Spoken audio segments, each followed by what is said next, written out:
Hello, welcome to the Lokniti Podcast with me, Shivansh Mishra. Today we have a very special guest, former Indian Ambassador Talmiz Ahmad. Sir Ahmad has been Ambassador of UAE, Saudi, Oman. So today we are going to discuss with him Asiatic war, Israel-Hamas conflict. So my very first question will be with you, sir, that can you give me a background of Israel-Hamas war and what's your take on this? Because as we are sitting over here and lots of people are being killed in Gaza right now, and Israel has been continuously doing this from past like now over a month near about on from 7th of October to this like we are sitting today on 7th of November. It's been over a month. So what's your take on this? And can you give me a background on this, please? First, we should not refer to this as an Israel-Hamas war. It is Israel's war with the Palestinian people. It goes back to 1948, when as a result of a massive movement of the Jewish community from different parts of the world, they came across to the Holy Land, as they believe it, and usurped that property entirely for their own use, to the exclusion of those people, the Palestinian people, who had lived there for the previous 2,000 years. As far as the Israelis were concerned, this was the promised land which is mentioned in the Old Testament and which had been specially divinely given to the Jewish people by God. So it was their right to this land. This is really quite a meaningless remark because God has not endowed land. He is not a landlord. He has not endowed lands to anybody. And there were people actually living there. But because the Europeans had mistreated the Jews for 2,000 years and were anxious to see a resolution of this problem, the Jewish problem as they saw it, they actually shipped a large number of these Jews to this property. So actually speaking, at one level, it is a claim of two diverse people to the same tract of land. So you could call it a land dispute, a real estate dispute. But obviously the real estate dispute has got many other ramifications. There are elements to this connected with faith. There are also political issues, military issues. It's also very emotive for the Jewish people who had been sent into the diaspora 2,000 years earlier. The idea of coming back to the Holy Land, the land where the ancient prophets had wandered, is very, very emotive for them. It is also a very emotive factor as far as the Palestinians are concerned, because hundreds of thousands of them have been made refugees in their own place. What you have now in Gaza is a small enclave. It is a small enclave, but it has 2.5 million people, all Palestinian people.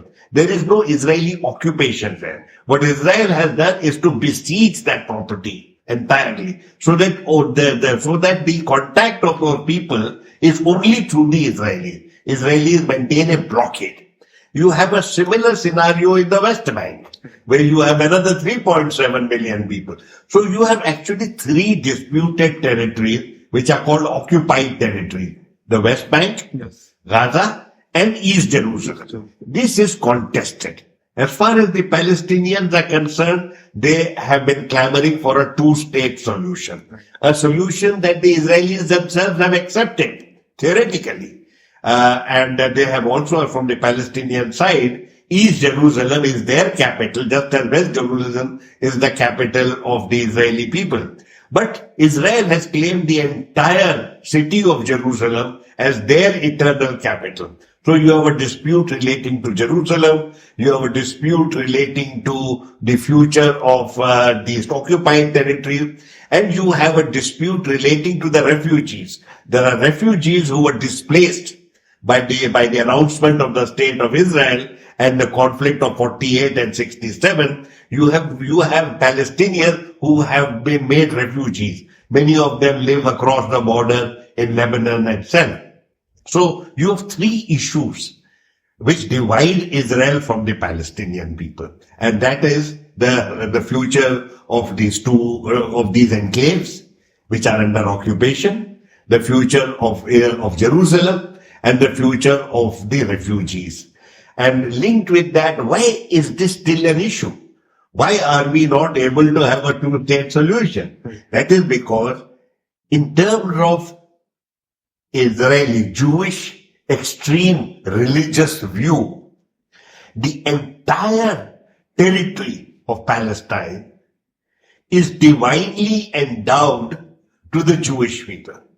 And therefore, no other people are allowed to stay there.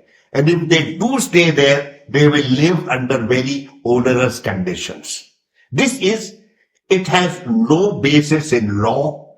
It makes no sense politically that you can claim a territory as exclusive to yourself because you belong to a certain faith and dispossess people who've lived there 2,000 years, alongside the Jewish people for all these millennia. So you have a very strange scenario of the influence of the extreme right wing in Israeli politics. They don't have great numbers as far as the assembly is concerned, but they have extraordinary influence. And that is the root cause of this problem that we have today. Sir, if we look back to the Oslo Accords, which happened by Bill Clinton was there, Yasser Arafat was there, Israeli PM was there, and then they came up to a deal, I believe, at that time that they will recognize the two-state solution. And then after that, he was assassinated by the extremist wing, Israeli PM. And then again, we came, if we see the UN Charter, 1972, like various time two-state solution was being in the talks. Israel was accepting two-state solution, but what's the still missing connect that it's still not happening? And what the way Hamas attacked, I think it could be the last resort for them. That what could be the very possible reason for Hamas to attack at this important juncture? You've asked two separate issues. You have raised two separate issues, and let me respond to them. One is the Oslo Accord. This is post-Cold War. A lot of people, both in West Asia as well as in the United States, felt that this was now the right time to address the Israel-Palestine issue. And because of that, you had US-sponsored conversations between Palestinians and the Israelis for the first time in Madrid and in Washington, D.C. But quite separately from these two platforms of dialogue, you had secret meetings between the Israeli government representatives and the PLO representatives in Oslo. And these resulted in two agreements, the Oslo Accords of 1993 and 1995. These accords are very historic because they fundamentally changed the politics of the region at that time. Okay. Number one, the PLO recognized the state of Israel in terms of its borders of 1967. That means Israel had a right to exist. In turn, Israel recognized the PLO as the legitimate representative of the Palestinian people. It till then used to call it a terrorist organization. So both sides were engaged in a serious conversation with each other. The Oslo Accord agreed to certain interim measures till a final settlement was done. That is crucial for us to understand. The interim measures were that no attempt will be made by Israel to change the character of the occupied territories. In the meantime, they allowed the setting up of the Palestine Authority, the Palestine National Council, and a semblance of government was then put in place at Ramallah. There were elections held, etc. And the same thing with regard to Gaza. Gaza also had the same processes. And it was for the issues which are called final status issues. Final status issues were left to another day. These interim measures were to be in place for about 3 years, after which you would have serious final status issues. Now, Israeli politics came in the way. Okay. The first was the assassination of Yitzhak Rabin, the prime minister who had promoted the peace process. Yes. The extreme right wing answered him brutally by killing him in public and making it very clear that no arrangement with the Palestinians would be acceptable to the Israeli people. That was the first thing. That showed you the strength of the right wing. Not the numbers, but their strength and their capacity to wreak violence on their own leader. At the same time, there was another factor. This is no government in Israel was able to prevent the expansion of the settlements in the occupied territories, particularly in the West Bank. Not so much in Gaza, but in the West Bank. So slowly you find that from a few thousand Jewish settlers in the West Bank, the number went to a few 100,000 and then more. So you had that. The third thing that changed with regard to Israeli politics is the steady decline of the influence of the left wing and of the liberal elements and increasing influence of the right wing of the Likud party. And you can say that roughly from 2000 onwards, with the rise of Ariel Sharon and later on of Benjamin Netanyahu, you had almost consistently for the last 22 years, you have had right-wing governments as far as Israel is concerned. Right. The right-wing governments in Israel have no interest whatsoever to negotiate any peace settlement with the Palestinian people. Certainly they have no interest in addressing the so-called final status issues, the issues relating to the occupied territories and providing the Palestinians with a state that would have eased Jerusalem as its capital, and addressing the issue of the refugees. They have no interest in that. That means as far as the final status issues are concerned, we have now had a stalemate and there has been no progress whatsoever. In that period, now once the Israelis have made clear that they are not going to address those issues, you have the scenario of conflict and confrontation. What you are seeing today is a result of that decision. Now, those series of decisions which have remained in place. The second question you put to me was about the uprising in Gaza. For a very long time, the Palestinians on the West Bank have been agitating. And by and large, it appeared that Gaza was much more low-key. In 2007, Israel withdrew from Gaza as an occupation force, but besieged Gaza. So Gaza itself has no Israeli settlements or Israeli community people. It has only Palestinian people. But on the West Bank, on the other hand, you have a massive increase in settlements. And what you have there is that the settlements, which in 2020 were 500,000 settlers, today there are 700,000 settlers amidst 3.7 million Palestinians. So the focus of successive Israeli governments, particularly in the recent years, has been on the West Bank, expanding Israeli presence on the West Bank. What did they do with regard to Gaza? They maintained military pressure on Gaza. What you are seeing now, is only the fifth conflict.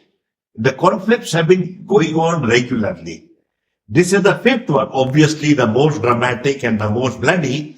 But the fact remains that even as recently as 2014, Israel had actually entered Gaza and had killed 2,000 Palestinians at that time. We should not forget that. More than a fourth of them had been children. So this pattern of wreaking violence in Gaza, while expanding settlements in the West Bank, wreaking violence in Gaza has been a consistent pattern, and this is only the fifth.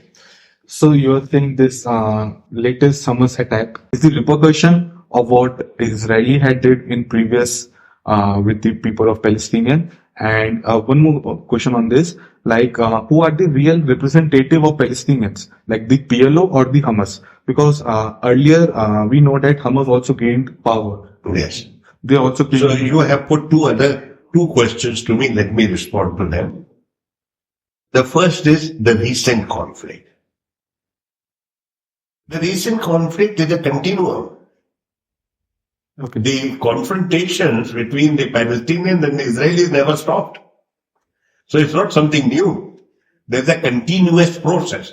If you remember, 2014 was a military confrontation. 2019, the people of Gaza adopted Gandhian measures. Satyagraha.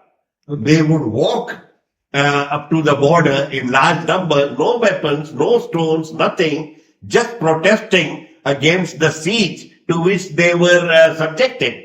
What did the Israelis do? The Israelis attacked them with snipers.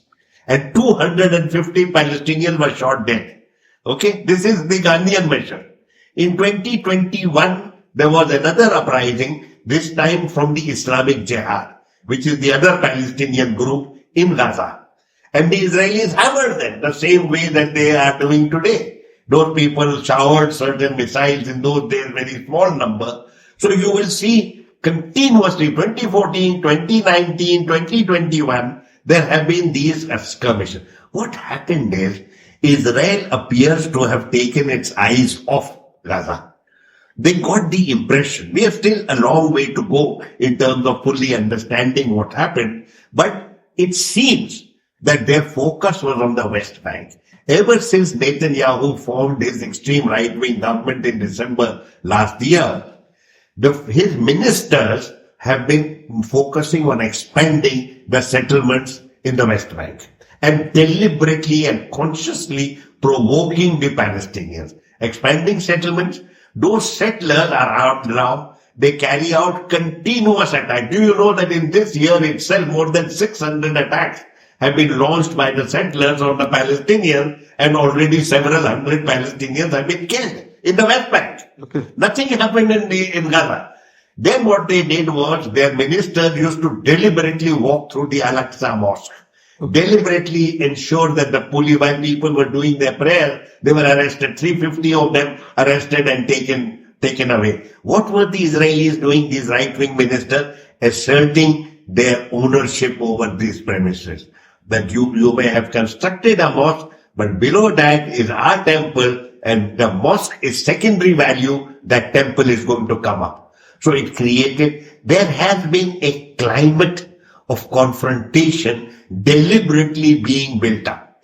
What happened is, in the West Bank, you had massive security presence. Right. The Israelis thought, and their assessments were, and we have these assessments over the last 3 or 4 years, but including very recent time, the assessment in Tel Aviv was that Gaza, the Hamas who control Gaza now, do not have any interest in confrontation. Okay. That they want to have a low-key, peaceful life. Okay. You asked the second question about the Palestine Authority. There were elections in 2007, and the Palestine Authority got split in terms of management of these two territories. That the Fatah, yes, which is headed by Mahmoud Abbas, who is the president of the Palestine Authority, they had majority support in the West Bank, but Hamas had the support in the Gaza enclave. Hamas is both a political body and a military wing. It has a military wing. So the political body stood for election and did well. Why has there been no further election? That Palestine Authority set up in 2007 was for 5 years. It should have had elections in 2012, right, and then we were told it's going to have elections now. There were going to be elections perhaps last year or the year before. Okay. The Americans don't want those elections. The Israelis don't want those elections, and possibly the present leaders of the Palestine Authority don't want. What is the reason? A great fear that Hamas will win. That it will not only remain confined in terms of its authority to Gaza, it is going to shift to West Bank as well and take leadership of the Palestine Authority. They didn't want that. Therefore, they sacrificed all political process, democratic process. You hear the Americans speaking of democracy, democracy. The last thing they want is democracy, because democracy puts up leaders they don't want and who are nationalistic and don't want to sacrifice their national interest to the American interest. So the head of the Palestine Authority, Mahmoud Abbas, is 89 years old today. Yes, right. But he is kept in place because it suits certain vested interest. I am suggesting to you that Hamas is a resistance organization. when you live under occupation, you resist. The Americans have told us 1,000 times. What does the human being want? He wants freedom. What do an occupied people want? They want freedom.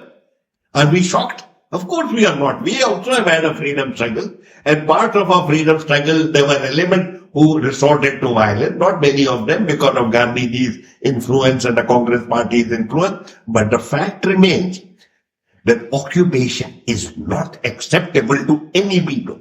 They resent it. They hate it. And what you are seeing today is a resistance. We should not be shocked because people living under occupation have historically resented the occupation and have risen up. Not always, they don't have equal power. Please recall, the occupied people are militarily vulnerable. Right. You have an organized army facing them. Ask yourself, why are they constantly resisting this? Because they want freedom and they want to run their own life with dignity. That is what the Israelis deny them. They would rather to throw a stone and take a bullet than live under occupation. So you talked about US. What role you see that US will play? Because if US fails, being the arbitrator between Israel and Palestine and the two-state solution, if it doesn't came to any solution or on the tables, so what could be the possible outcome of this? And my second question on this, like, where do you see when Netanyahu will stop? He's demanding the release of hostages, but till now it doesn't seem like that they want to release hostages or Netanyahu will stop. So what's your take on this?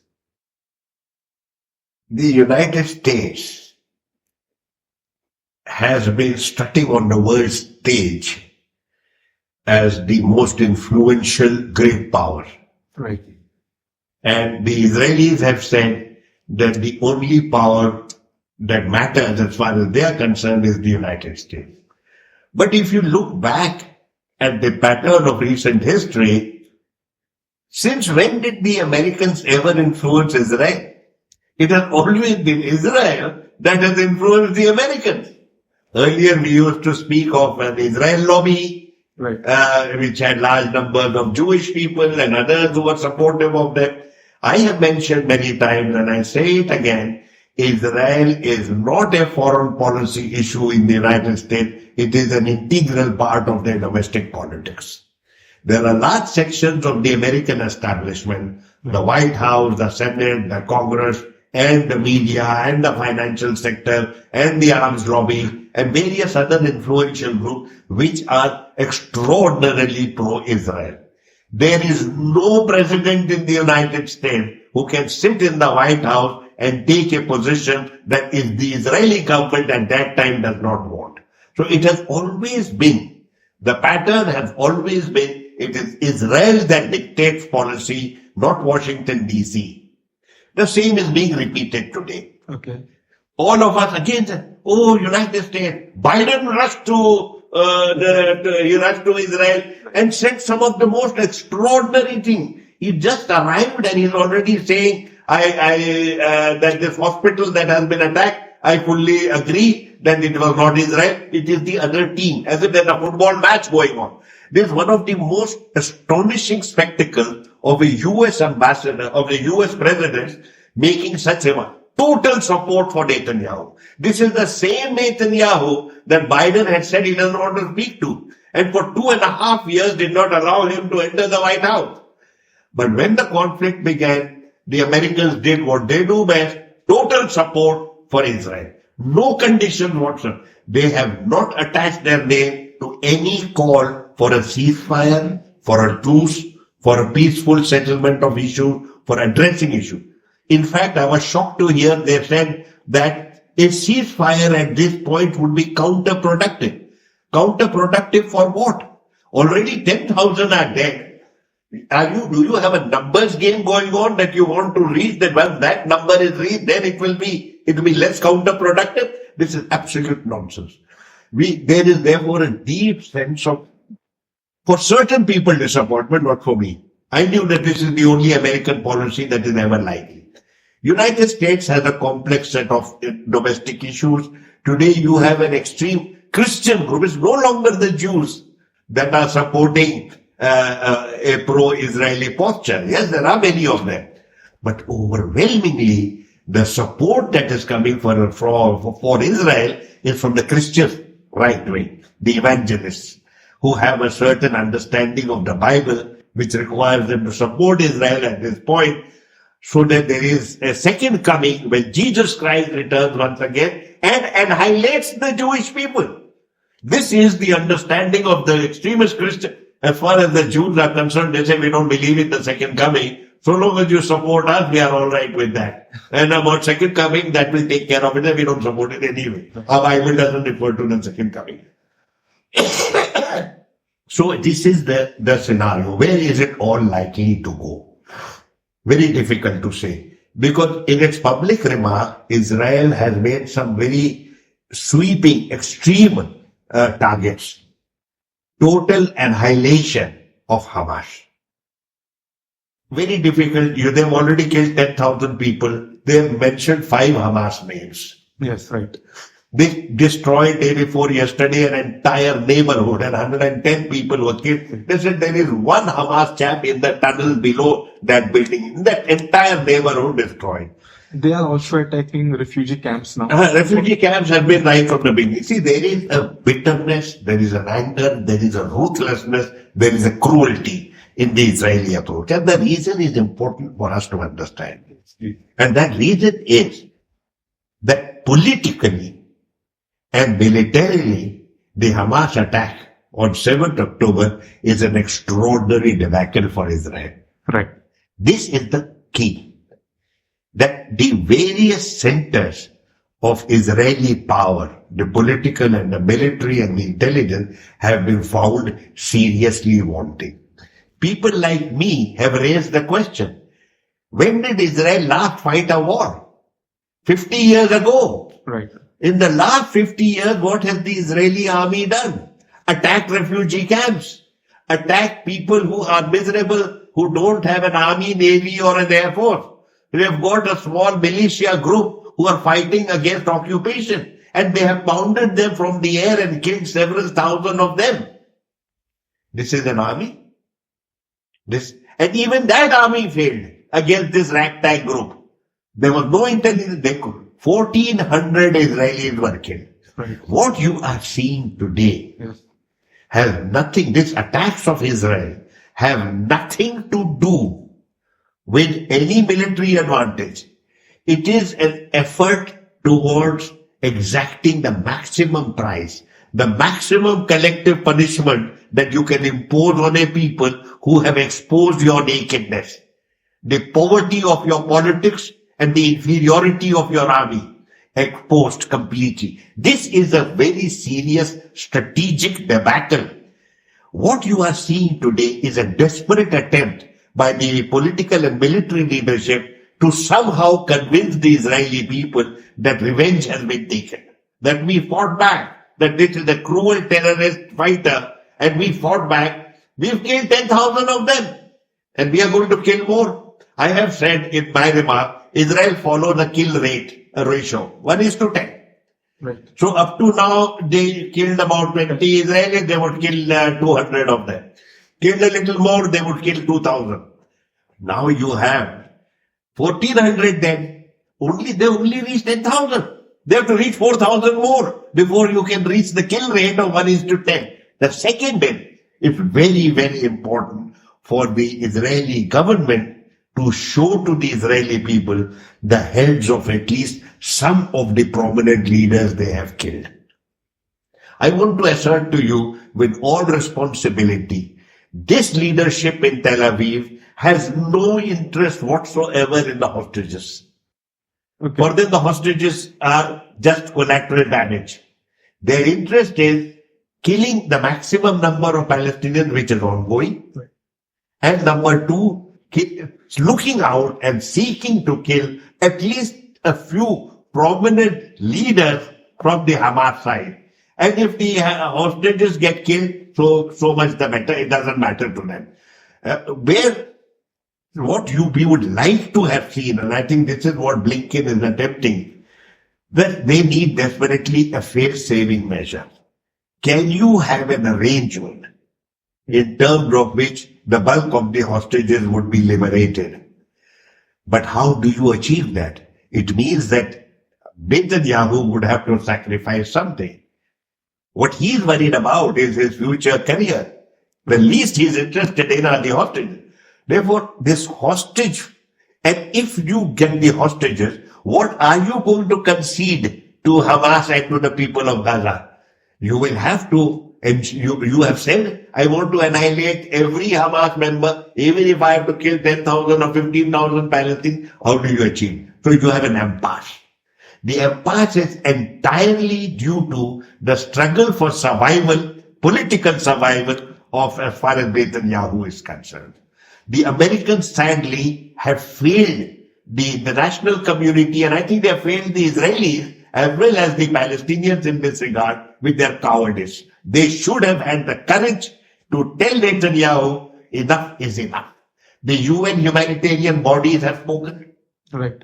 The Europeans have spoken, European staffers. The American State Department has issued dissident notes. Large numbers, if you see today on television, hundreds of thousands of people all over the world are demonstrating against Israel. Only one person standing out, desperate for his political survival, Benjamin Netanyahu.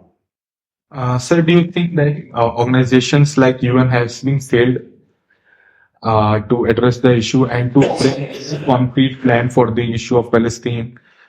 Because we are seeing UN charters being like rigged off completely. Then again, we have seen today Antonio Guterres has made a statement that this is so inhuman what's going on in the Palestine. So, but what's the measure that they can take, or the influence of countries like US and the other? The United Nations is not an independent political entity.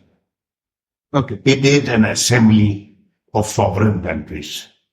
180, 190 sovereign states are its members. What the United Nations does is the result of what its members decide. You have an institution, the Security Council, made up of the victors of the Second World War, an archaic institution that represents nobody today except the Western powers. It has Russia and China. So it is the United Nations Security Council reflects the deep divide and the polarization that you find globally in all aspects of global politics. So why are we short? You have the General Assembly. You can pass resolutions in the General Assembly, but sadly they are not enforceable. Right. They only reflect an opinion, a view, a sentiment, but they are not enforceable. So we should recognize that the failure of the United Nations is the collective failure of the international community. There is the international community today is so deeply polarized, very reflective of the Cold War. It's so deeply polarized that to find consensus on major issues is nearly impossible. I don't think we are going to look anywhere to the Security Council. Anytime when you mention Mr. Blinken or Mr. Biden, if they ever make remarks showing their sentiment and their concern relating to the Palestinian people, please rubbish it. They don't mean any of that. This is hypocrisy at its worst. So let me take you to the India from this, because we have seen India's stance also like this. First, Narendra Modi, Honorable Prime Minister, tweeted solidarity towards Israel. Then we saw a balanced statement coming from MEA. Then now we have seen some statement of Dr. Jaishankar that we are also standing in with Palestine and Ukraine. So what's your take on this? See, firstly, let us attempt to understand what has been happening. The first remark and the second remark, which were made personally by the Prime Minister through tweets, reflected his emotional bond with Prime Minister Netanyahu and the ideological bond between Hindutva and Zionism. So you saw the kind of solidarity with Israel and a criticism of Hamas as a terrorist organization. The second time when the Foreign Office made a statement, they carried the criticism of Hamas, because that's government policy, Right. and to also say the mantra about the two-state solution. So that is a mantra. That is, everybody says it. Anytime anyone wants to say anything about, the settlement lies in the two-state solution. But nobody is doing anything about it. The Israelis have said, go away, I don't care. You may say what you wish. But this is a mantra that was repeated. And that has been going on for some time. What government of India has done, and many others have also done, is to separate the Palestinian aspirations and the Palestinian cause from Hamas. That means you can criticize Hamas as a terrorist organization while upholding the support for the Palestinian aspiration for a sovereign state. This is a view which everyone is entitled to. If you ask me, I dispute it. But this is a personal view. I dispute it because terrorism, like beauty, lies in the eyes of the beholder.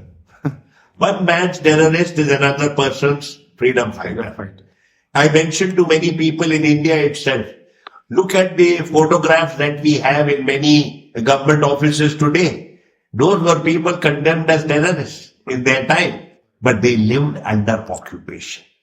When you live under occupation, people individually and as a group decide to take up arms against the tyrant of oppressing them, and while they are frequently defeated and frequently executed and frequently abused and maligned, they will not give up.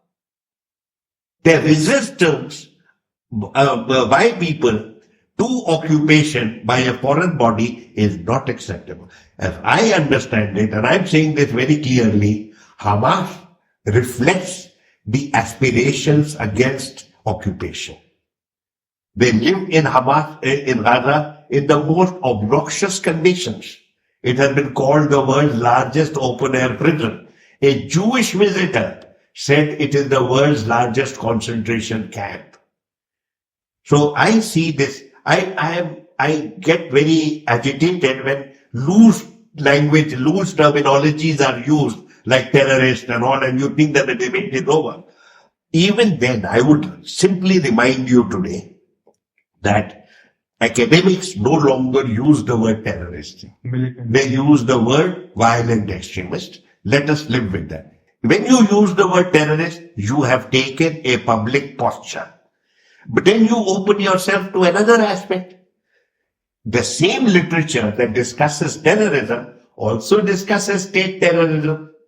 And I would say to you, and I'm willing to say this to you very emphatically, Israel as a state is guilty of state terrorism if that is indeed the terminology you want to use. Israel says we are acting in self-defense, killing 10,000 people. Which entity in the world agrees that this massive bombardment of Gaza is an act of self-defense? Absolutely. So yes, you have not only a military events taking place, there is a politics behind that, and there is also the propaganda war or the media war. Let's not get involved with any of that. Let us be clear and objective. The Palestinian people have aspirations that are deemed to be legitimate. They are living under occupation. For 25 years, their interests have not been addressed by the international community. They therefore are frustrated. Look at the deliberate provocations from the right wing enhance their sense of humiliation and loss of personal dignity. Can you take that away from them? They will be angry, some of them, and so they will be bitter, and they will take punishment, and they will take killings, mass murder, that will be meted out, but they will not give up. Yeah, I didn't know what's your, how do you think that Israel should have reacted after the Hamas attack? What should be the same way to react, like how they are claiming blunders? Firstly, Israel should never have allowed a situation to come where you can be you can experience a massive assault. This will constantly happen. Do recall here, the day the Hamas attack occurred is the 50th anniversary of the surprise attack of the Egyptian armed forces against the Israelis. And even at that time, they were caught completely unaware. They gave a good account of themselves in battle later. The Hamas cannot do that because they are not a military force. They're a ragtag group of 15,000-20,000 people against an army of 100,000, supposed to be one of the best armed. Did you notice another interesting thing in this fight? The Israeli army could not fight for a day because next day the Americans had to start shipment of massive weaponry and other technology. One day. What kind of army is this? And we are told it is one of the world's most powerful armies. Yes, powerful against poor people, against refugees, against people who are dishoused and who are living the most squalid and miserable life. They are the best army in the world. About Mossad. What happened to Mossad? We have been told. I have a feeling that there has been a huge quantum of propaganda which has ensured that the Israelis have a license to kill. James Bond had a license to kill one person at a time. Israel has a license to kill as many as they wish with total impunity. Because the Americans never allow any investigation to take place, any inquiry to be held, any report that comes out to be accepted, and no criminal trials. So many of these African dictators have gone for much less crime to the International Court the International Criminal Court. Yes. No Israeli has ever gone there. And I may also add, no American has ever gone there. Americans say they are not even members of that court. If they were, you would find most of the cases would be against these two countries. Sir, then we have seen that China and Russia have taken a very balanced stance. But statements have been came out like ceasefire should be there. So how do you see that these two countries will what's their role will be in the coming days? Because China is the another aiming superpower. China and Russia don't see any advantage in getting involved in a scenario in which they can make no useful contribution. They would rather wait for the confrontation to be over, at which time they will emerge as the most significant role player in the region. They will keep very low key, they will low profile, they will not say anything, they will not take aggressive positions, but you will watch and see these are the two countries with the closest possible relations with every country in the region. Right. Moscow has been the go-to capital for all the leaders. Even Moscow recently held a trilateral meeting with Hamas leader Iran. They will be doing some of these things. If you remember, Netanyahu was a frequent visitor to Moscow at a time when he was not welcome in Washington. So I would say to you, this is speculative. Okay. I would say to you that where you are going to look at is diplomatic effort. China does not do military interventions. Right. China, where its crucial interests are not involved. Do you see any economic implications of this war? Any economic implication of this war that China will look up to See, they would like to see, as like all of us, to have a ceasefire as quickly as possible. We know there are problems, and I sketched them out very clearly, the political issues and the military issues as far as Israel is concerned. This is a hammer blow. Do recall, this is a hammer blow, and the future, large number of generals will resign, and the political leadership will resign. But they will fight. I mean, nobody is going to give up and go home and say, oops, sorry, I made a mistake, I'm going home. It's not going to happen. Much of the killing that is taking place now is to save their career. I'm saying this very brutally, but that is in fact, because I see no military advantage in this mass killing, mass murder that is going on. Ordinary women and children, we have heard 40% of the casualties are children. Right. What military advantage had the Israeli got from this? So let's leave that aside. we will have a serious matter. You will find that later on, it will be the Chinese who will be playing a diplomatic role in the region. I am going to say to you very clearly, the United States is past its use-by date. No country in the region respects the US as a strategic role player. Most of them are asserting strategic autonomy. Most of them want to have very substantial ties with Russia and China. Not one country of West Asia has imposed sanctions on Russia, including Israel. So I would say to you that the game that will emerge, it will happen later. Okay. China and Russia see no advantage for themselves in taking hard positions when the conflict is on, in a scenario where they can contribute nothing. So let us wait and we will watch. I think that is where the attention should be diplomatically. What role will the Israel's and Palestinian neighbors like Egypt will play? Will they be mediators between the ceasefire, between the... See, they are already, the issue is very clear to me. Hostages versus ceasefire. Correct. As simple as that. Do the ceasefire, we'll give you the hostages. On what terms? On what terms? Both of them are desperate. If Netanyahu wants to save face, his military wants to save face. Hamas also wants to be able to tell its people, we won. Right.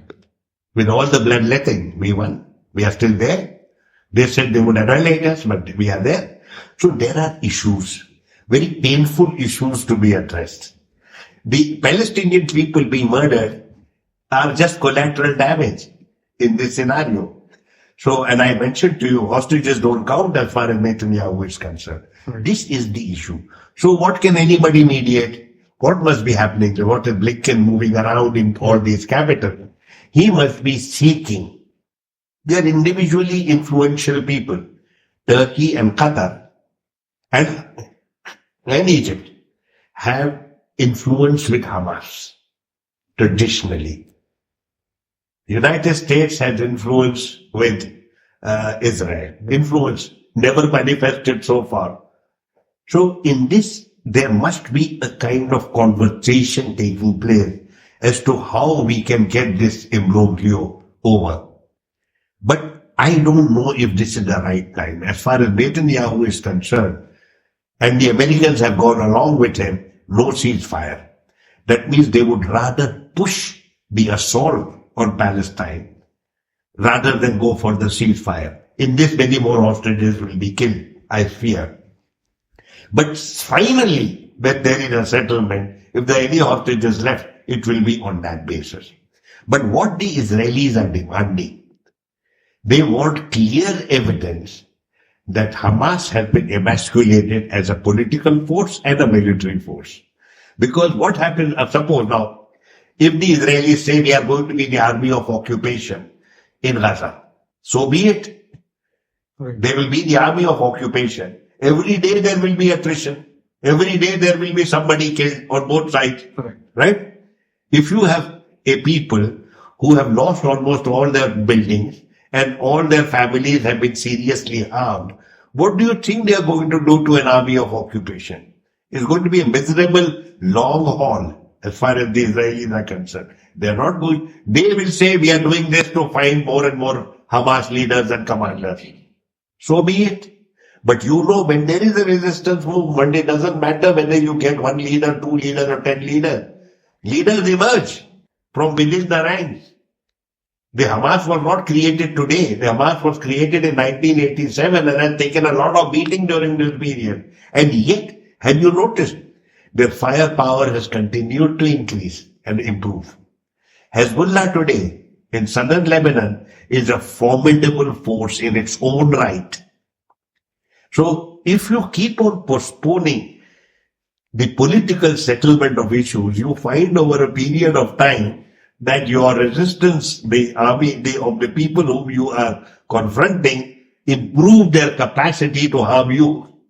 Do you see other states also getting involved in this war, like Lebanon. My own impression is that neither Israel, nor Lebanon, nor Syria, nor Iran want to have a regional conflict.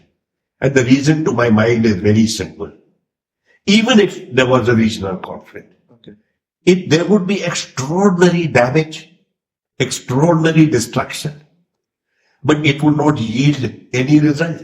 What would you? I recall to you the Iran-Iraq war. 8 years. 500,000 dead. Huge, but nothing changed. No change in territory, no change in attitude, no change in anything. You went back to the status quo. I also remind you that there is this thing, where you can sleepwalk into war. The First World War. Nobody expected when war began that you would be fighting for the next 4 years. Nobody thought that several million people would be dead. So war is like this. How long this war will go? Yeah, so I think that nobody wants a war, but they may sleepwalk into it. Because Hezbollah and Iran have said that you must do a ceasefire. Right. Nasrallah's statement of the other day before yesterday, is that it will expand. So he's making a strong statement, which is why Blinken rushed to Baghdad. Right. To tell Iran to control Hezbollah. And so nobody wants a regional conflict. But then if you keep on killing, I said to somebody the other day, if the American is so worried about a regional conflict, why does he run to Baghdad? He should run to Tel Aviv and Jerusalem and tell them to stop. Tell them publicly to stop. Taliban. Yes. So this is the problem. They don't have that courage.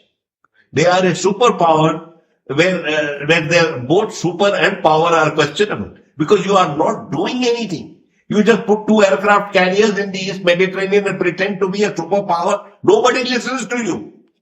Even the Israelis have said bugger off. So this is the problem with being the so-called superpower in decline. You are a power in decline. Others are emerging and more influential than you. I'm not saying more powerful, more influential. I'm not bothered about how many guns you have and how many aircraft carriers you have. Do you carry influence? Do you carry authority? I think China does, and to a certain extent Russia does in this region. And I think that is where the future will lie as far as West Asia is concerned. Even the Israelis, once they have settled their politics, soon when there is a truce, you're going to see 2 or 3 things happening. Firstly, the future administration of Gaza. Right. Number 2, what happens with the Palestine Authority. Number 3, the Israel government and the Israeli armed forces. These will be the immediate development that will occur. And we will be watching more of that very carefully. These are the immediate fallout. If you have an Israeli government which is not committed to the extreme right wing and which recognizes that you are today a part of West Asia and that your future salvation lies with West Asia, engagement with West Asia, you can't pretend that you can have close ties with West Asian countries and kill the Palestinian people in their hundreds. It's not going to happen. Right. You may pretend that, you did with UAE, but UAE doesn't have a population that it has to be concerned about. Other countries do. They know that their popular opinion is extremely strong on this subject. And you're not going to get away pretending to normalize relations with the individual countries and not address the Palestinian issue. There is one message that has come from this conflict. It is that you cannot ignore the issue of Palestinian aspirations. Sir, recently we have seen the rise of non-state actors, like we have seen in Afghanistan. Taliban, who was considered to be a militant organization again in the past by America. Now they came to the... I want to know that what will the future of Palestine? Like PLO will be there, who is the real arbitrator or the real person who will now rule the Palestinians? I feel over the long term, and I'm not able to give a date to you, there will be one state of Israel, which will have the Arab and the Jew living side by side in the same land. That is my vision for this land. A two-state solution, which was seen again as an interim arrangement, has too many problems. You already have 700,000 settlers living there in the West Bank. How are you going to have a sovereign state if so many of those people, they are not going to go away?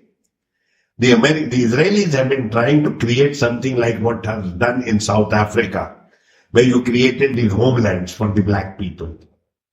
But it didn't work. Not a single country in the world recognized it. And finally, you had to do a settlement with the black people. The black and white had to sit together in the same room and work towards a constitution, which they did.